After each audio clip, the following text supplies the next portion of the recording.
siin me oleme. Ta on siis nimekiri konkreetsetest platvormidest, millised on keelatud alla 16-aastastele kasutajatele. Ja Euroopa Liit kaalub sama tee minemist. Teenage addiction was not a bug. It was a design feature. Noored peavad paaniliselt enne 10. detsembrit sotsiaalmeedia äppidest alla tõmbama kõik oma pildid, sõnumid ja videod enne, kui nende kontod kinni pannakse. Tundub ülepingutatud, aga see on karm reaalsus alla 16-aastastele austraallastele. Me olime siinsamas 9 kuud tagasi, sama uudisega. Austraalias keelatakse ära sotsiaalmeedia alla 16-aastastele. Sel hetkel keegi ei osanud aimata, kuidas seda tehniliselt lahendatakse ja noored ise olid pigem veendunud, et see jääb järjekordseks ähvarduseks, mis mitte kunagi tegelikult ei jõustu. In 1 week, Australia will become the first country in the world to ban under 16s from having social media accounts. See seadus on vägagi päris ja nüüd me teame, kuidas see hakkab välja nägema. Ja Euroopa Liit kaalub sama tee minemist. Teeme väikese kokkuvõtte. 28. november 2024 võttis Austraalia vastu uue seaduse küberturvalisuse kohta. Valitsus leiab, et sotsiaalmeedia rikub laste tervist nii vaimselt kui ka füüsiliselt. Asi käis umbes nii. Tere sotsiaalmeediaplatvormid. Tere. Meie noored on ohus. Palun tehke midagi. Teie platvormidel on imelikud postitused ja imelikud inimesed. Selge. A few moments later. Tere sotsiaalmeediaplatvormid. Tere. Me näeme, et te ei võtnud midagi ette, nii et me lihtsalt keelame teie platvormid siin riigis ära. Oota, mida? Valitsuse uuringute kohaselt on 7 last 10 näinud sotsiaalmeedias kahjulikku sisu. Vägivald, toitumishäired, misogüünia, rassism, homofoobia ja muud sellised asjad, mida ühegi lapse silmad nägema ei peaks. Samuti on enamus lapsi näinud enesetapule viitavat sisu ning saanud tunda ka küberkiusamist. Peale kahjulikku sisu on loomulikult sotsiaalmeedias ka halvad inimesed. 1 7 lapsest on läbi elanud groomimist ehk vanemad inimesed on neid ära kasutanud või seda proovinud teha. Ja siis võttiski Austraalia ohjad enda kätte ja ütles, et kui teie meie lapsi ei kaitse, siis me kaitseme ise. Ning kui teile tundub see crazy, et nii karmid reeglid mängu tulid ja kuidas küll valitsus võis teha sellist asja, siis üllatus, 77% austraallastest olid selle seaduse poolt. Nüüd, kui me oleme kõik samal leheküljel, siis vaatame, mis reaalselt toimuma hakkab. Hakklihamasinasse lähevad praeguse info kohaselt Facebook, Instagram, Snapchat, Threads, TikTok, X, YouTube, Reddit, Kik ja Twitch. Ehk põhimõtteliselt ei jäägi mitte midagi alles. Peale Pinteresti. Ja kuidas see vanusekontroll käib? Vot sellega tegi Austraalia kavala lükke, et ega nemad siin midagi ise kontrollima ei hakka. Platvormid peavad ise välja mõtlema, kuidas alla 16-aastaseid eemal hoida. Või hakkavad maksma massiivseid trahve. Snapchat oli esimene platvorm, mis hakkas tegema eeltööd. Novembri lõpus tuli ligi 500 miljonile Austraalia noorele teade, et tõesta oma vanus või paki asjad kokku. Et Snapchatis enda vanust tõestada, pidid sa kas platvormi oma internetipangaga ühendama, skanneerima mõnda dokumenti või laskma AI-l näo järgi enda vanust hinnata. Noored on muidugi leidnud juba viise, kuidas näo tuvastamist lolliks teha.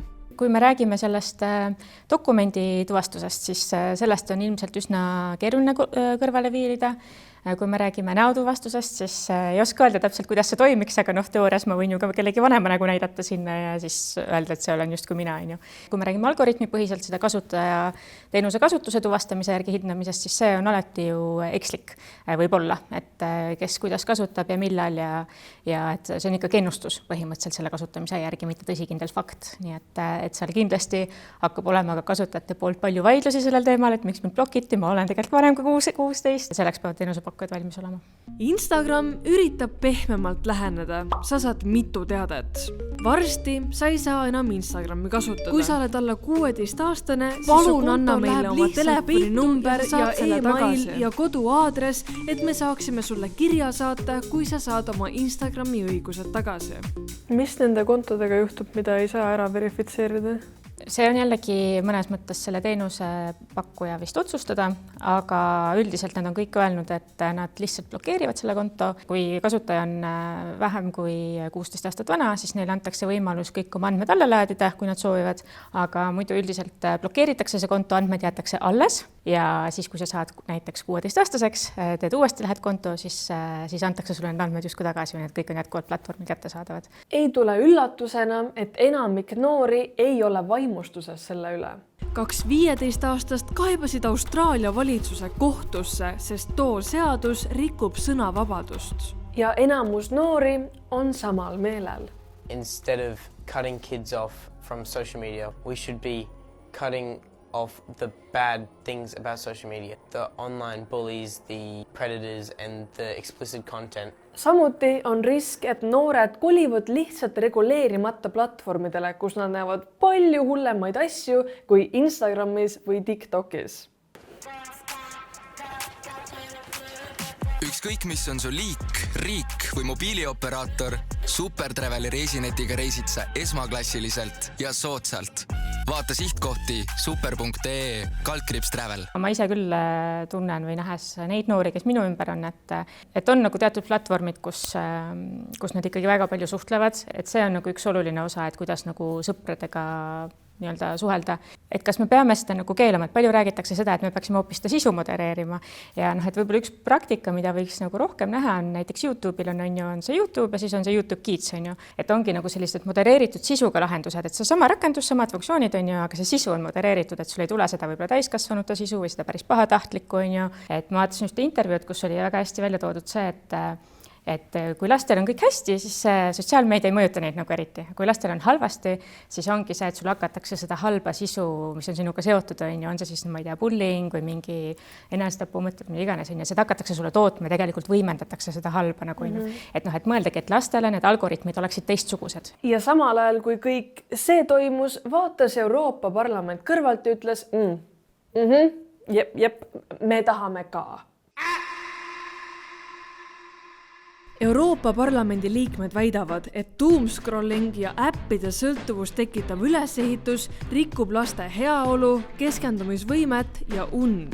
Kõige üllatavam erinevus Austraalia seadusest on see, et meie noortelt tahetakse ära võtta ka AI rakendused. Samuti saaksid vanemad ise otsustada, kas nende laps vanuses 13–16 saab teatud platvormidele ligi või ei. Eks asjad on liikunud suunas, mis oli arvata, et kui Austraalia võtab sellise radikaalse seaduse vastu, siis tõenäoliselt teised riigid hakkavad samas suunas liikuma. Aga hoiame enda hobuseid. See on veel kaugel päris seaduse vastuvõtmisest. See hääletamine oli põhimõtteliselt sõnum. Nüüd komisjon peab otsustama, kas teha sellest eelnõu, siis see läheks liikmesriikidele arutamiseks ja alles siis saaks sellest päris seadus. Ja kui see teie südant kergendab, siis Eesti on ainsa Euroopa Liidu riigina rängalt sellele vastu. Euroopa Komisjon on andnud välja soovituse, nad nagu planeerivad mingisugust määruste muudatust, aga nende sõnum ei ole see, et keelame kindlalt talle 16-aastasel ära, vaid nad ütlevad sisuliselt, et see peaks toimuma lapsevanema nõusolekul. Probleem on lihtsalt selles, et ei ole suudetud rakendada seda lapsevanemliku kontrolli elementi seal juures. Et tegelikult ongi lapsed downloadivad endale äppi, panevad, et ma olen sündinud 2003 ja lähevad lausselt edasi, et keegi ei küsi, et kuulge, kas sa päriselt oled 2003 sündinud ja kas su vanemad tegelikult on nagu nõus sellega, et sa kasutad. Praegu nad andsid siukse nagu soovitusliku raporti, et me oleme umbes analüüsinud, mingi riik on ilmselt teinud ettepanekut, hakkame seda reguleerima, siis Euroopa Komisjon on seda analüüsinud, leidnud mingisugused seisukohad, ja nüüd ongi küsimus, et kas te nüüd liikmesriigid arvate, et me peame selle seaduseks vormima nagu sisuliselt, et nüüd hakkab see arutelu alles pihta. Ja sinna läheb aega. Ja aastaid, selles mõttes, et aastaid kindlasti vähemalt nagu 5 põhimõtteliselt. Austraalia on teinud midagi, mida ükski teine riik ei ole julgenud. Kas see töötab? Kas alla 16-aastaste elu muutub nüüd turvalisemaks? Või muutuvad noored lihtsalt nutikamaks selles, kuidas reeglitest mööda hiilida? Aga mis te arvate? Kas Austraalia teeb õiget asja ja kas Euroopa Liit peaks astuma nende jälgedes? Või me lihtsalt lõikame noored sellega maailmast välja? Jätke oma arvamused kommentaaridesse.